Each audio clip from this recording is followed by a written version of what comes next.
बिस्मिल्लाहिर्रहमानिर्रहीम। अस्सलामुअलैकुम। मैं आपको कहानी सुनाना शुरू करूं इससे पहले आप मेरे चैनल को सब्सक्राइब करें और बेल आइकॉन के बटन को दबाना ना भूलें ताकि मेरी हर वीडियो आप तक आसानी से पहुंच सके। राशिद अपने घर का सबसे बड़ा बेटा था। वो दो भाई थे, बड़ा राशिद और छोटा आसफ। आसफ अपनी पढ़ाई मुकम्मल कर रहा था और राशिद अपने वालिद के साथ बिजनेस संभालता था। वालिद रिटायर हो चुका था, अब राशिद अकेला ही बिजनेस को संभालता था। अब वो काम पर नहीं जाता था। राशिद की बीवी एनी अपने घर का सारा काम काज करती थी। वालिदा बूढ़ी थी, इसलिए वो ही घर का काम काज करती थी। आसफ को अपना छोटा भाई समझती थी, बहुत प्यार मोहब्बत करती थी क्योंकि उसका अपना ना तो कोई भाई था ना बहन। शादी के थोड़ी ही अरसे बाद वालिदा और वालिद भी इंतकाल कर गए। अब एनी का इस दुनिया में कोई ना रहा। राशिद भी उसे अपने हर रिश्तेदार से बड़े अच्छे तरीके से मिलवाता ताकि एनी को कोई एहसास ना हो कि उसका कोई रिश्तेदार नहीं है। एनी घर की बहू अच्छी साबित हो रही थी। एनी की शादी को 7 साल गुजर चुके थे, लेकिन अल्लाह तबारक तआला ने उसे औलाद की नेमत से ना नवाजा। लेकिन सास, ससुर और शौहर ने कभी उसे एहसास ना होने दिया कि वो माँ नहीं बन सकती और अल्लाह ने उसे माँ का रुतबा नहीं दिया।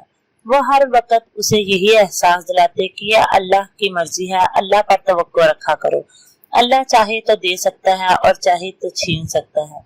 जिसे चाहे देता है, जिसे चाहे ले ले या लेकर या दे ही ना।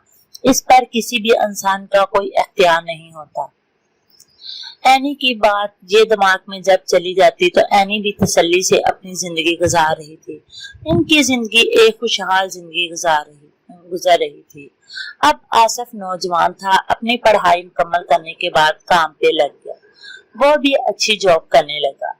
जब आसफ अच्छी जॉब करने लगा तो वालिदा ने कहा कि हम चाहते हैं कि हम अपना फर्ज अदा कर दें। एनी भी खुश हो गई कि फर्ज अदा तो करना है और वैसे भी चलो मेरा भी छोटा भाई यही है और मेरे शोहर का भी, हम इसका फर्ज अदा कर दे ताकि वालिद और वालिदा भी पुरसुकून जिंदगी गुजारे, उनका भी कोई फर्ज ना रहे। उन्होंने उसकी शादी कर दी। राशिद ने अपने छोटे भाई आसफ की शादी खूब धूमधाम से की। अभी आसफ की नई नई जॉब थी। वो अपनी बीवी के खर्चे मुश्किल से उठाता, इसलिए घर का तमाम खर्चा अभी राशिद ही चलाता था। एनी के अंदर को ये बात खटकने लगी कि मेरा शोहर घर का सारा खर्चा चलाता है, लेकिन अब इसे औलाद भी पहले ना थी। अब आसफा को औलाद की नेमत से अल्लाह तबारक तआला ने नवाज दिया। उसकी औलाद होने की वजह से जब उसकी गोद भरी तो अब उसे दवाइयों की भी जरूरत थी। उसकी सेहत ठीक ना रहती।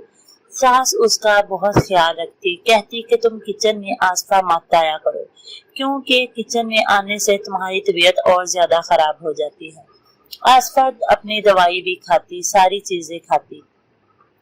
आसफा का ख्याल सारे घर वाले बहुत रखते थे। आसफा का जेठ भी आसफा की काफी देखभाल करता। पहले तो आसफा की जेठानी एनी भी उसका खूब ख्याल रखती कि मेरी छोटी बहन है, कोई बात नहीं। आसफा अपनी जेठानी का बहुत ज्यादा ख्याल रखती। वो भी अपनी जेठानी से प्यार मोहब्बत जतलाती। लेकिन एनी के बाद ये अंदर खटकने लगी कि अल्लाह ने इसे औलाद से भी नवाज दिया और अब इसका सारे घर वाले तवज्जो भी करते हैं, लेकिन ये एनी को बर्दाश्त ना हो रहा था। हालांकि एनी जेलिस फील करने वाली लड़की ना थी। ना जाने ये जेलिस फील उसके अंदर कहां से आ गया, किसी को ये बात समझ ना आई। अब अगर एनी सुबह सुबह दूध पी लेती तो एनी इस आसफा के दूध के से एनी को खूब लड़ाई झगड़ा शुरू हो जाता। एनी खूब डांटती डपटती, लेकिन आसफा आगे से उफ ना कहती। कई बार आसफा अपनी दवाई छोड़ देती। आसफा दवाई कम खाने की वजह से दिन ब दिन ज्यादा ही तबीयत खराब होने लगी। डॉक्टर से चेकअप करवाया तो डॉक्टर ने दवाइयां और ज्यादा बढ़ा दी। आसफ के पास इतने पैसे ना थे कि वो अपनी बीवी की दवाइयां ला सके। उसने शाम को अपने भाई को ये बात बताई तो भाई ने डांटते हुए कहा, क्या मैं अभी मरा तो नहीं? जो तुम इस तरह परेशान हो रहे हो। भाई ने फौरन पैसे निकालकर अपने छोटे भाई को दिए और कहा कि तुम आसफा की दवाइयां ले आओ। जब आसफा की दवाइयां लेकर आया तो इसकी बीवी को अच्छा ना लगा। बीवी ने कहा कि ये सारा खर्चा तुम उठाओगे, पहले आसफ का उठाते थे, अब उसकी बीवी का और आगे औलाद का भी हम ही उठाएंगे। राशिद उसे बार बार समझाता कि अनी तुम इस बात पर क्यों मुतवज्जो कर रही हो, तुम इस बात को छोड़ दो, अल्लाह तबारिक ताला बेहतर फैसला करने वाला है। जैसे ही उसकी भी प्रमोशन होगी तो वो सारे घर की जिम्मेदारी संभाल लेगा। एनी छोटी छोटी बात पर चिढ़ने लगती। ये बात सुसर को नागवार गुजरती। सुसर ने फैसला कर दिया कि अलग अलग हो जाए। जब अलग अलग का फैसला किया तो सास बहुत परेशान थी कि मेरे दोनों बेटे टूट जाएंगे। बेटे भी परेशान थे क्योंकि वो दोनों ही इकट्ठे रहने चाहते थे। आसफा जो अपनी जेठानी को छोटी बड़ी बहनों की तरह समझती थी वो भी परेशान थी, लेकिन उसकी ये बात समझ में ना आ रही थी। एनी ने कहा बस मुझे कुछ नहीं चाहिए, मैं क्या कर सकती हूँ। सुसर ने अपने बेटे को बड़े ही प्यार से समझाया कि एनी इस बात पे गलत नहीं है, वो बिल्कुल दुरुस्त है। सारा खर्चा तुम्हारी जिम्मेदारी नहीं है, खर्चा उनकी भी जिम्मेदारी है। अब वो बच्चे का बाप बनने वाला है।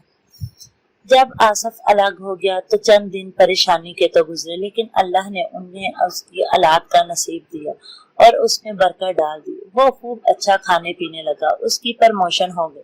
उसने आकर ये बात अपनी वालदा को भी बताई कि मेरी प्रमोशन हो चुकी है। पहले तो वालदा बहुत परेशान थी, लेकिन बाप ने सुसर यानी कि आसफ के बाप ने कहा कि देखा अल्लाह की बंदी, मैं तुम्हें कहता था ना कि ये बाप बनने वाला है तो इसे खुद ही अपनी जिम्मेदारी को संभालना पड़ेगा।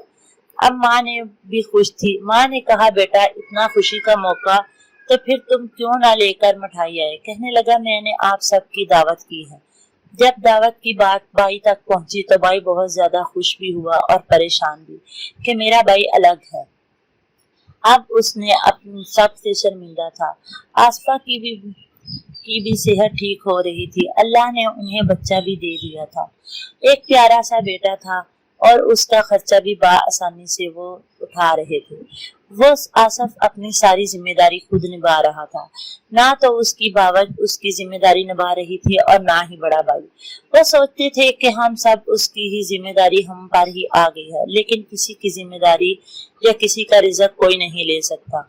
हर इंसान अपनी जिम्मेदारी भी उठा सकता है और अपने नसीब का रिज़्क भी। फिर आसफ ने जब सबसे कहा कि मैं आपकी दावत करना चाहता हूँ तो आसफ ने सब तैयारी करके बाहर आ गए, लेकिन इसका भाई ने तैयारी ना की। वो कहने लगा मैं तुमसे शर्मिंदा हूँ, मैं तुम्हारी इस औरत की वजह से मैं बहुत परेशान हुआ हूँ, इसने सारा मामला खराब किया। ससुर ने कहा नहीं, इसमें एनी गलत नहीं, एनी बिल्कुल ठीक थी, वो अपनी जगह दुरुस्त थी। एनी भी फट उठाकर रोने लगी और कहा कि अब्बू जान मुझे माफ कर दे, मैं भटक गई थी कि मेरा तो कोई रिश्तेदार थे नहीं, ये सब मेरे रिश्तेदार हैं। मैं भी आसफ की वजह से बहुत परेशान हूँ। मैं आसफ और आसफा को अपने साथ ही रखना चाहती हूँ, पहले की तरह ये अपने रूम में आ जाए, पिछले पोर्शन को खाली ही छोड़ दे, हम सब इकट्ठे ही रहेंगे, सारा खर्चा जिस तरह चलता है उसी तरह चलेगा, सारी जिम्मेदारी घर की मेरी है, मैं ही उठाऊंगी। आप सब खुश हो गए तो राशिद ने कहा ठीक है चले हम खाना खाने के लिए चलते हैं। राशिद भी जल्दी से तैयारी करके आ गया। आसफ ने अपने बेटे को उठाया और अपनी भाभी की गोद में डाल दिया और कहा कि भाभी जान आज से आप लोग 3 हैं, ये आप ही का बेटा है। मैं आपसे ये नहीं कह सकता कि ये आपका बेटा नहीं, क्योंकि हमसे पहले आपकी जिंदगी इससे पूरी होनी चाहिए। भाभी बहुत ज्यादा खुश हो गई तो आसफ ने मुस्कुराते हुए कहा आज का खर्चा 3 हिस्सों में बटेगा, क्योंकि अब जब बटनिया ही शुरू हो गए तो ये खर्चे से बात शुरू होगी। आप अपने तीनों का खर्चा देंगे, हम 2 का, मैं अपनी बीवी आसफा और अम्मी अब्बू अपना जिम्मेदारी निभाएंगे। सब मुस्कुरा पड़े तो एनी ने आसफ को कान से पकड़ते हुए कहा कि सारी घर की जिम्मेदारी कल भी मेरी थी और आज भी, मैं सारी जिम्मेदारी बड़ी बहन बड़ी बहू होने के नाते निभाऊंगी। मेरी कहानी سے یہ ثابت ہوتا ہے کہ کوئی بھی انسان کسی کی نہ تو ذمہ داری اٹھاتا ہے اور نہ ہی کسی کے نصیب کا رزق۔ ہر انسان اپنا نصیب کا رزق اٹھاتا ہے اور اللہ ہی ذمہ داریاں اٹھانے والا ہے، کوئی کسی کا ذمہ داری نہیں اٹھا سکتا۔ میری کہانی سننے کا شکریہ، ملیں گے نئی کہانی میں نئے سبق کے ساتھ۔ اللہ حافظ۔